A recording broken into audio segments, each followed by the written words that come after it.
I sat in the auditorium watching my daughter walk across the stage, my phone filled with photos I'd been taking all morning. Isabella looked beautiful in her cap and gown, her smile bright as she accepted her diploma. I felt Aaron's absence like a weight on my chest. 3 years had passed since the accident, but moments like these still hurt. I scrolled through the pictures, wanting to capture every angle of this day he would never see. Then I stopped. My breath caught. In one photo, reflected in the glass doors behind the stage, I saw a man's face. The jaw. The posture. That small scar on his chin from our honeymoon accident. My hand started shaking so badly I nearly dropped the phone. I zoomed in, my heart pounding against my ribs. It was impossible. It couldn't be.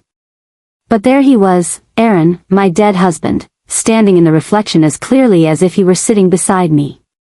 "That's him," I whispered to no one. The woman next to me glanced over, concerned, but I couldn't look away from the screen. I remembered the day they came to tell me. 3 police officers at my door on a Tuesday morning, their faces grave and rehearsed. "Mrs. Thompson, there's been an accident. Aaron's car had gone off a bridge during a storm. They found it in the river," they said. "The body was badly damaged. Too damaged. They recommended a closed casket." I never saw him. Never said goodbye to his face. The funeral happened so fast, just 5 days later. Aaron's best friend, Marcus, handled most of the arrangements. "He didn't want you to see him like that," Marcus whispered at the service, squeezing my shoulder. The insurance company called within a week, pushing me to sign papers, to finalize everything quickly. "We know this is difficult, but we need to process the claim," they kept saying. Something felt wrong even then, like I was moving through someone else's nightmare. But grief does strange things to your mind.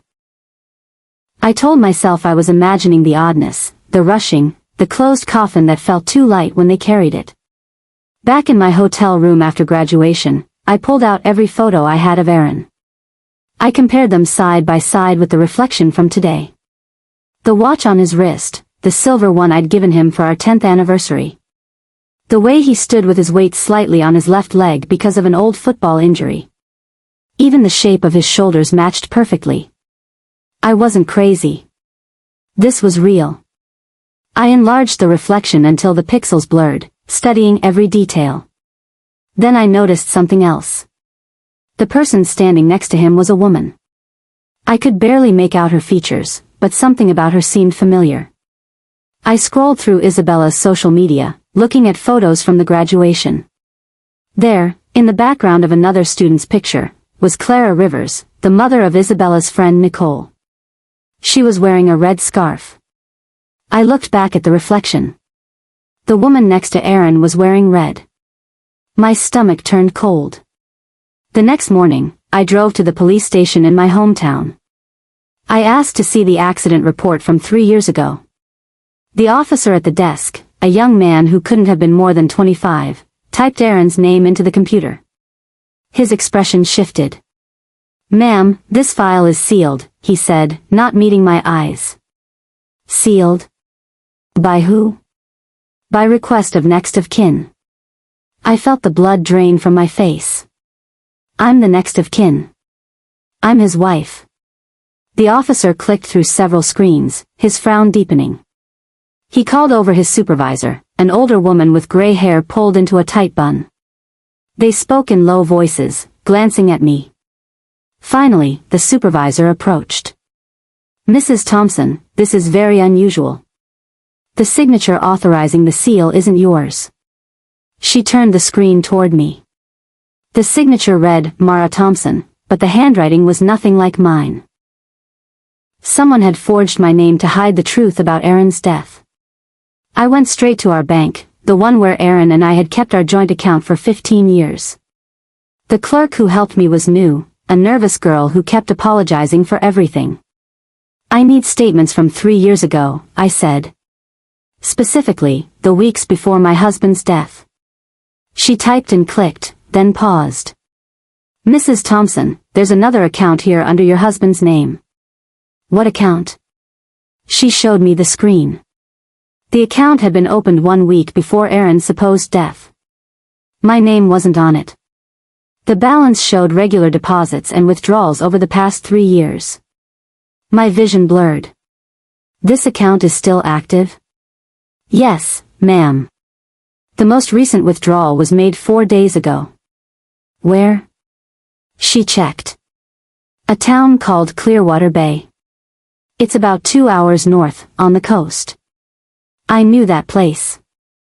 Aaron and I had honeymooned there. We'd talked about retiring there someday, buying a little house near the water. My hands clenched into fists.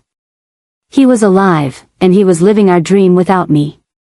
I drove to Clearwater Bay the next morning, my heart hammering the entire way.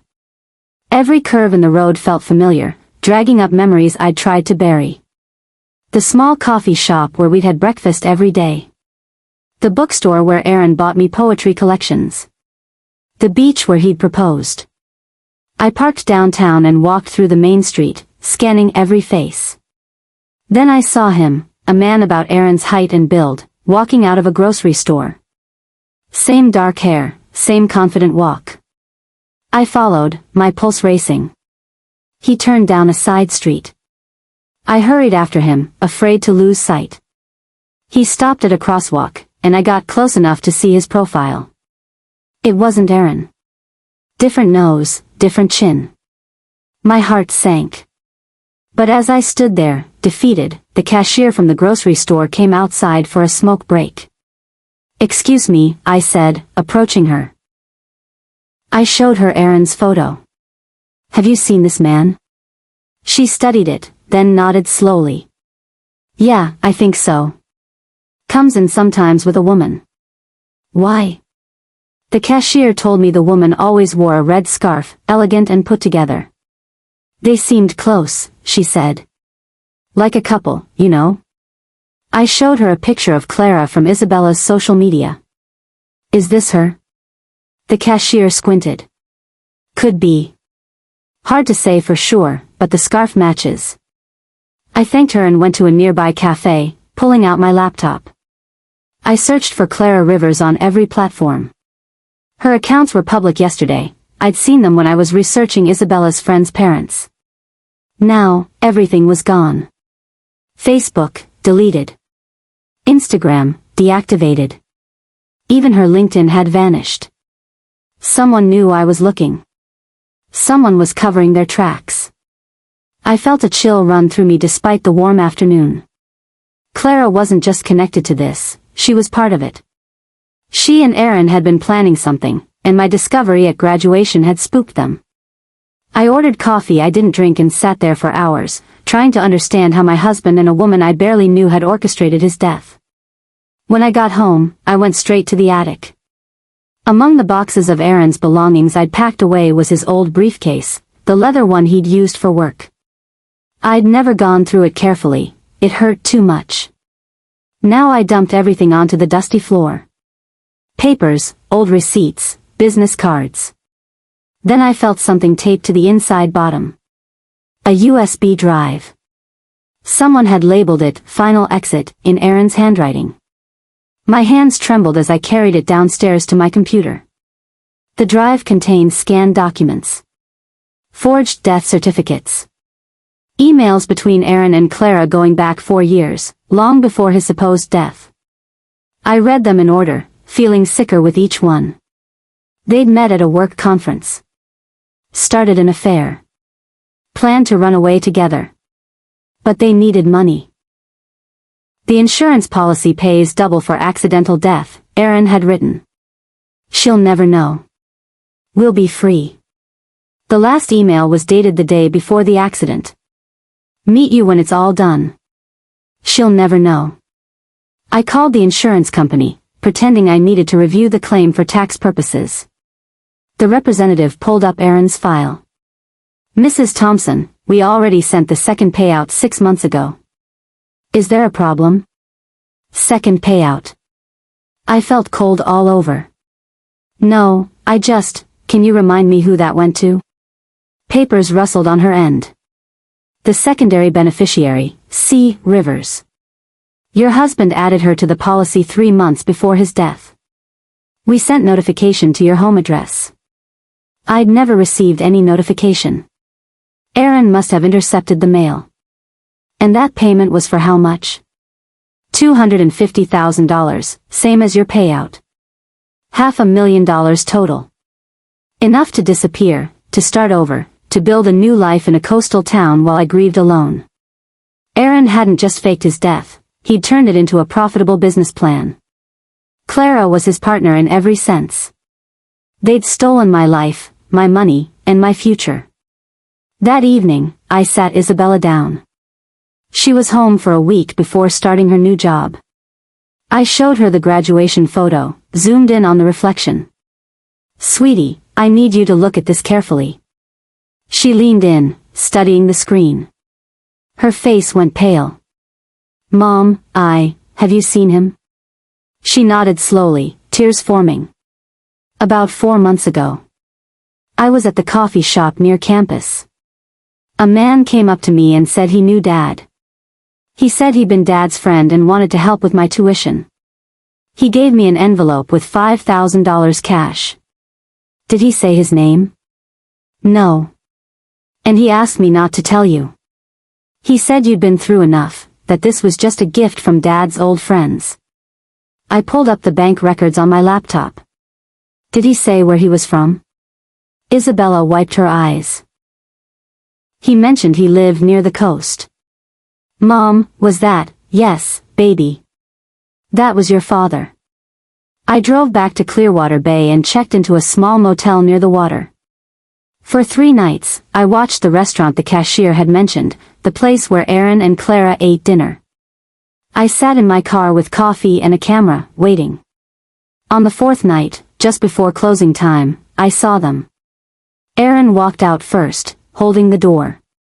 Then Clara appeared, linking her arm through his. They looked happy. Comfortable. Like they'd been together for years. I raised my camera and took pictures, my hand steadier than I expected. They walked toward the parking lot, talking and laughing about something. I started my car, ready to follow.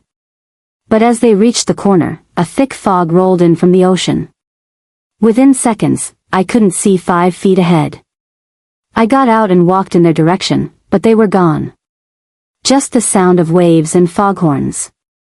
I stood there in the gray mist, feeling like I was trapped in a ghost story. Except the ghost was my husband, and he was very much alive. The next night, I got there earlier and parked closer. The fog stayed away. At 9:30, they emerged from the restaurant. This time, I was ready. I followed them on foot, staying far enough back. They walked to a small house 3 blocks from the water, white with blue shutters, a garden full of roses. Through the window, I watched them move around the kitchen. Aaron poured wine. Clara laughed at something he said. It was domestic. Intimate. Everything we'd had, he'd simply recreated with her. I took photograph after photograph, documenting everything. Then I made a mistake. I stepped on a fallen branch, and the crack echoed in the quiet street. Aaron's head snapped toward the window. I ducked behind a car, my heart in my throat. After a minute, I peeked out. The curtains were closed. Then my phone buzzed. An unknown number. The text was simple, "Stop looking, Mara." Only Aaron called me Mara. Everyone else used my full name. The threat started immediately. Anonymous calls in the middle of the night. No one spoke, just breathing. I'd hang up, and they'd call again. When I went out to my car the next morning, all 4 tires were slashed. The motel manager said the security camera had mysteriously stopped working overnight. I got the tires replaced and went back to my room. That night, someone knocked on my door at 2 in the morning. Hard, insistent knocking. I looked through the peephole but saw no one. When I opened the door with the chain still on, something fell at my feet. My wedding ring. The one I'd buried with Aaron's coffin, or what I thought was his coffin. There was a note attached with tape, "Let the dead stay dead." I called the police, but they said without proof of who was harassing me, there was nothing they could do. I was being warned, threatened, terrorized. Aaron wanted me to give up, to go home, to let him keep living his stolen life. I found a lawyer in Clearwater Bay, an older man named Vincent Torres who specialized in fraud cases. I spread all my evidence across his desk, photos, emails, bank records, the forged signature. He listened carefully, occasionally asking questions. When I finished, he sat back in his chair and folded his hands. "Mrs. Thompson, you have a strong case. But I need to warn you about something." "What?" "The death certificate was filed with a signature claiming to be yours. If Aaron argues you were complicit in faking his death, that you knew about the plan, you could face criminal charges." I felt the room tilt. "But I didn't know. I never signed anything." "I believe you. But proving it will be complicated." He pulled up a document on his computer. "Look at this. The police report from the accident. The signature authorizing the sealed file. The insurance documents. Someone has been very carefully building a paper trail that implicates you. I'd been framed."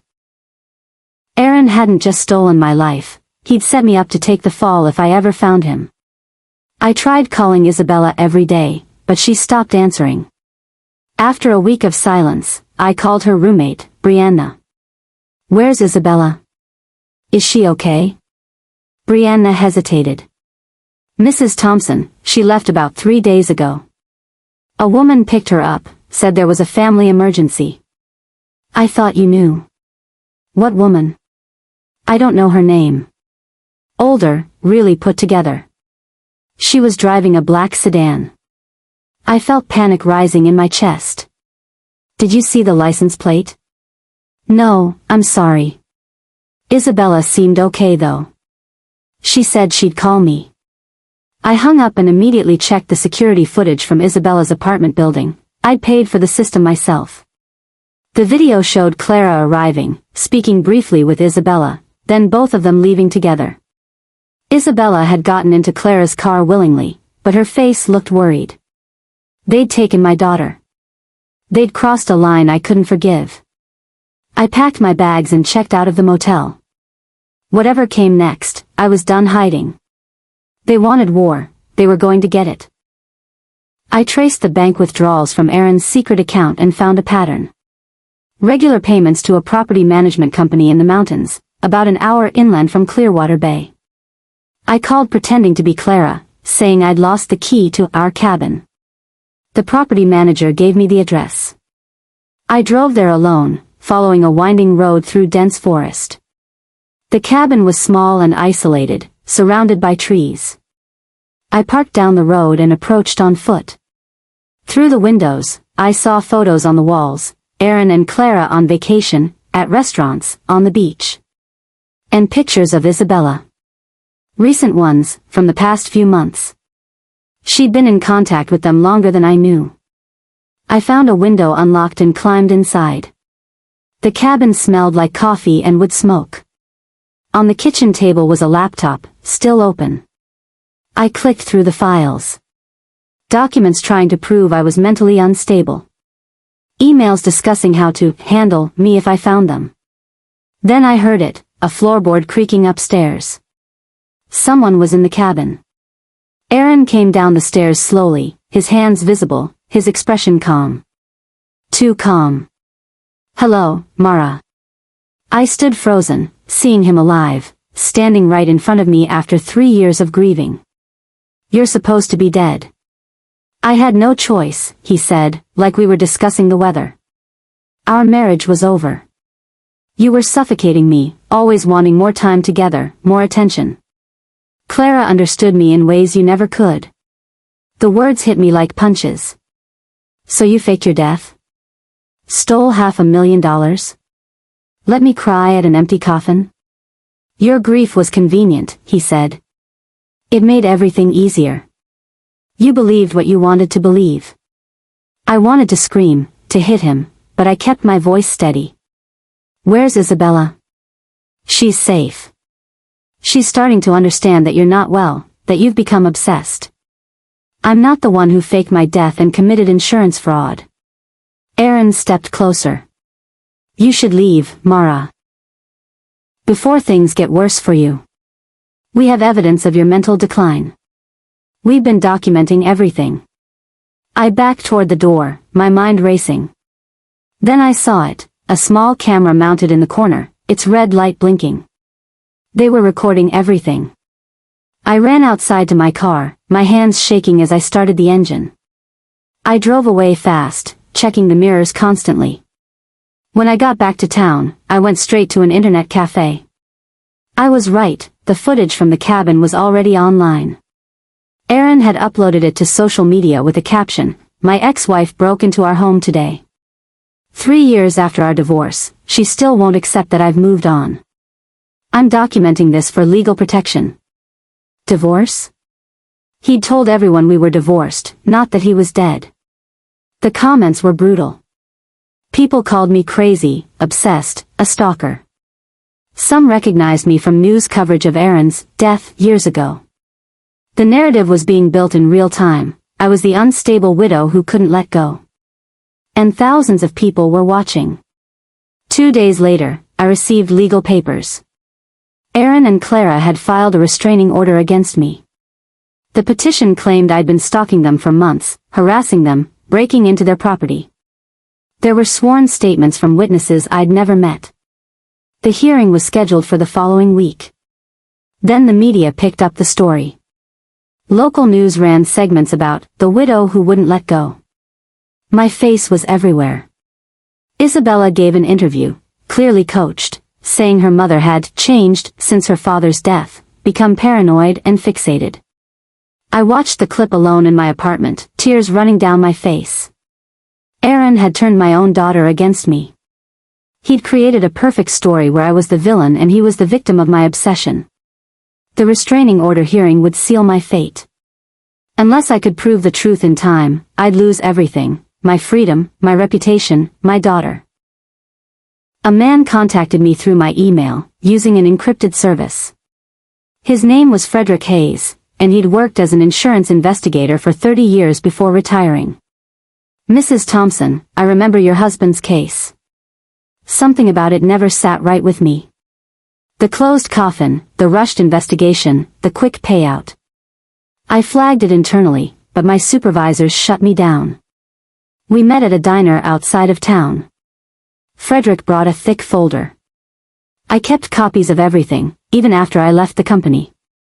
Look at these. He spread out photos, the ones supposedly from Aaron's autopsy.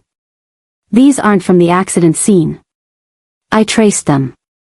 They're stock photos purchased from a medical database, digitally altered. Can you prove it? I can. And there's more. He showed me financial records connecting Aaron to an offshore account, emails with a coroner named Phillips who'd signed off on the death certificate. Phillips falsified the documents. He was paid $50,000. Where is he now? Frederick's expression darkened.